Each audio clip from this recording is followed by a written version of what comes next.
ଥିଲେ ନାରୀ, ଇଏ ବୋଧେ ନାରୀ ନୁହଁ। ତମର ନାରୀଙ୍କ ପାଇଁ ଯେଉଁ ମିଛ କାନ୍ଦଣା ଓଡ଼ିଶାବାସୀ ପୁରା ଜାଣିଗଲେଣି। କଂଗ୍ରେସ ଦଳର ଧର୍ମ କେବଳ ନିଜ ଦଳୀୟ ଲୋକ କଲେ ତାଙ୍କୁ ପୁରା ଘଣ୍ଟ ଗୋଡ଼େଇବେ। ଆଉ ଯଦି ଅଲଗା କିଏ କଲା ଆସି ରାଜରାସ୍ତାରେ ଆମେ ଆନ୍ଦୋଳନ କରିବୁ, ସରକାରଙ୍କୁ ବ୍ଲେମ୍ କରିବୁ। ଇଏ ବିଜେପି ସରକାର, ଲୋକଙ୍କ ସରକାର, ଲୋକମାନେ ବାଛିଥିବା ଏ ସରକାର। ଯଦି ସରକାର କିଛି ଆକ୍ସନ୍ ନେଉ ତାହେଲେ ତମର ଫାଟୁଛି କ'ଣ ପାଇଁ? ତମେ ଭୁଲ କରିଛ ବୋଲି ଫାଟୁଛି, ତାହେଲେ ତମର କେବେ ଫାଟି ନଥାନ୍ତା। ଇଏ ହେଲା ତାର ଜ୍ୱଳନ୍ତ ଉଦାହରଣ, ତମ ଛାତ୍ର କଂଗ୍ରେସ ସଭାପତି। ଆଉ ଯେଉଁ ସୋଫିଆ ଦିଦି ଆସି କହୁଥିଲେ ଆମେ ଘଟଣାକୁ ଦିଲ୍ଲୀ ନେବୁ, ଦିଲ୍ଲୀ ଦରବାର ପର୍ଯ୍ୟନ୍ତ ନେବୁ, ରାହୁଲ ଗାନ୍ଧୀ ଫୋନ୍ କରି ବୁଝୁଥିଲେ। ରାହୁଲ ଗାନ୍ଧୀ ଏବେ ସେଇ ପୀଡ଼ିତାକୁ ଫୋନ୍ କରି ବୁଝନ୍ତୁ, ଯିଏ ଛାତ୍ର କଂଗ୍ରେସ ସଭାପତିଙ୍କ ଦ୍ୱାରା ମାନେ ପୀଡ଼ିତ ହେଇଛନ୍ତି, ତାଙ୍କୁ ତ ଥରେ ଫୋନ୍ କରି ବୁଝନ୍ତୁ। ଆଉ ଦିଲ୍ଲୀରେ ଏ ଘଟଣା ଟିକେ ଉଠାନ୍ତୁ ନା ଉଠେଇବେନି, ନିଜ ଦଳୀୟ କର୍ମୀ ବୋଲି ଚାପିଦେବେ।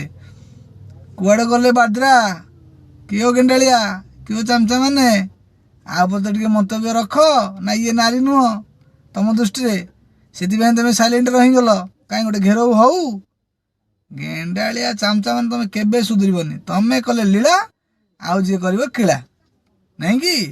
ଆଉ ଓଡ଼ିଶାରେ ଏମିତି ହଉନି, ଓଡ଼ିଶାବାସୀ ଜାଣି ସାରିଲେଣି କିଏ ସଚ୍ଚୋଟ।